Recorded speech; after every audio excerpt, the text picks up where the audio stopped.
సముద్రమును దాటి రాలేమని ఉండిపోయారు. హనుమ ఒక్కడిని మాత్రమే ఈ సముద్రాన్ని దాటి వచ్చావు. రేపు నిజంగా రావణ సంగ్రామం జరిగితే అందులో ఎంతమంది సముద్రమును దాటి ఈవగుడ్డికి వచ్చి లంకాపట్టణంలో రావణుడితో యుద్ధం చెయ్యగలరు అని అడిగితే ఇంకొకరైతే, నిజమేనన్నా నేను ఒక్కడినే వచ్చాను, మిగిలిన వాళ్ళందరూ ఎట్లా రాగలరు తల్లి, ఆలోచించాలి ఈ విషయం అంటారు. కానీ హనుమ ఎంత వినయంతో మాట్లాడతారంటే, మధ్య శిష్టాశ్చ పుణ్యాశ్చ సంతి తత్ర వారుక సహా మత్త ప్రత్యవర కశ్చిన్ నాస్తి సుగ్రీవ సన్నిధౌ అంటారు. అమ్మా నీకు తెలియని విషయం కాదు, ఎప్పుడైనా అంతఃపుర స్త్రీల దగ్గరికి పురుషుల్ని దూతగా పంపించేటప్పుడు అందరిలోకి తక్కువ బలం ఉన్న వ్యక్తి ఎవరుంటారో అటువంటి వారిని పంపిస్తారు. నీ దగ్గరికి దూతగా రాముడు సుగ్రీవుడు నన్ను పంపించారు అంటే నాకన్నా తక్కువ బలం ఉన్నవారు ఇక సుగ్రీవుడి సన్నిధిలో ఎవరు లేరు, నాకన్నా ఎక్కువ బలం ఉన్న వారు ఉన్నారు, నాతో సమానమైన బలం ఉన్నవారు ఉన్నారు తప్ప నాకన్నా తక్కువ బలం ఉన్నవారు లేరమ్మా అంటారు. అంటే అంత వినయంతో మాట్లాడతారు తప్ప ఆయన ఎప్పుడు అతిశయంతో అహంకారంతో హనుమ ప్రవర్తించారు. అందుకే హనుమ ఉపాసన చేస్తే వినయంతో బ్రతకడం అంటే ఏదో అర్థం అవుతుంది. ఆయన లాంటి శిష్యుడు లేడు. ఆయన అంత మర్యాద రామచంద్రమూర్తి దగ్గర కూర్చొని వేదాంత పాఠాలు అంత గొప్పగా వింటారు. సభలో యువరాజు కూడా ఉన్నది వాటి వేదాంత పాఠం చెప్పేటప్పుడు మాత్రం ఎవరు అందరికన్నా జిజ్ఞాసులు, ఎవరు బాగా వినడం మీద ఆసక్తి ఉన్నవాడో, ఎవరు నేర్చుకోవడం మీద తెలుసుకోవడం మీద ఆసక్తి ఉన్నవాడో ఆయనమూర్తి గురువుగా కూర్చొని మిగిలిన వాళ్ళందరూ శిష్యులుగా కూర్చుంటే పాఠం రాముడి చెప్తున్నటువంటి సన్నివేశం గురించి ఒక శ్లోకం ఉంటుంది. వైదేహీ సహితం సురధ్రువతలే హైమే మహామండపే మధ్యే పుష్పకమాసనే మణిమయే వీరాసనే సుస్థితం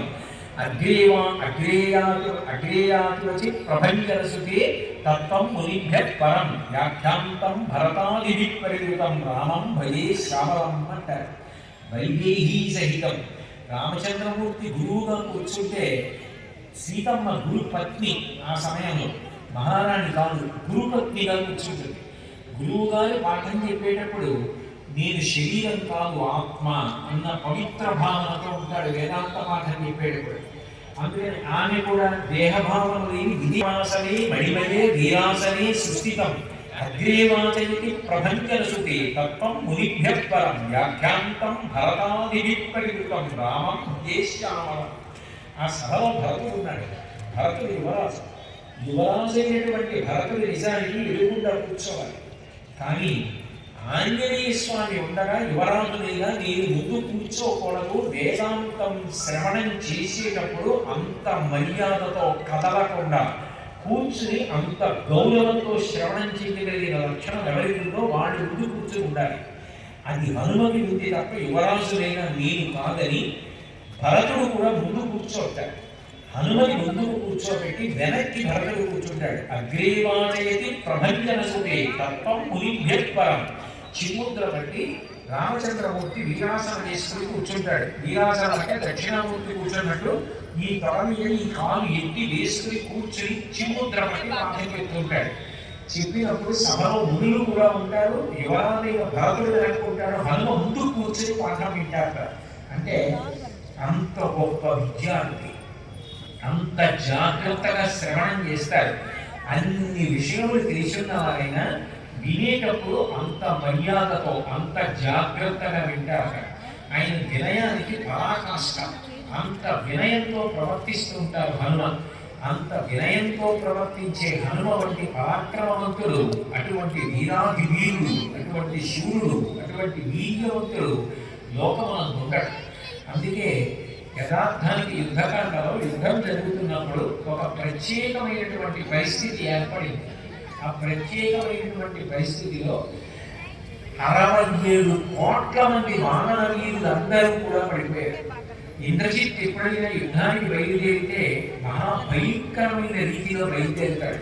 ఆయన దిగుంబాల హోమం చేసి ఒక నల్లటి మేకని అగ్నిహోత్రంలో సమర్పించి ఆ బ్రహ్మగారి అనుగ్రహం చేత వచ్చినటువంటి దివ్యమైన రథం, ఆ రథాన్ని ఎక్కి ఇంకా కనపడకుండా మేఘంలో అంతర్హితులైపోయి ఆ మేఘంలో ప్రయాణం చేస్తూ యుద్ధం చేస్తాడు.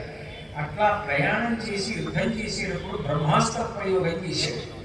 67 కోట్ల మంది వానరులు పడిపోయారు ఆ రోజున. కొంతమందికి ప్రాణం పోయింది, కొంతమందికి ఎముకలు విరిగిపోయి, కొంతమందికి రక్తం అంతా కారిపోయి నిస్తేజమైపోయారు, కొంతమంది అసలు ప్రాణములతోనే లేదు. అటువంటి స్థితిలో 67 కోట్ల మంది పడిపోతే బ్రతికి ఉండి తేజస్సుతో ఉన్నవాళ్ళు ఇద్దరు ఉన్నారు. రామలక్ష్మణులు కూడా పడిపోయారు యుద్ధభూమిలో. ఒకరు విభీషణుడు. ఇంద్రజిత్ యొక్క మాయాయుద్ధం తెలుసు కాబట్టి ఇంద్రజిత్ దూరంగా వెళ్ళిపోయి తప్పుకున్నాడు. బ్రహ్మాస్త్రం బంధించదు కాబట్టి హనుమ తప్పుకున్నాడు.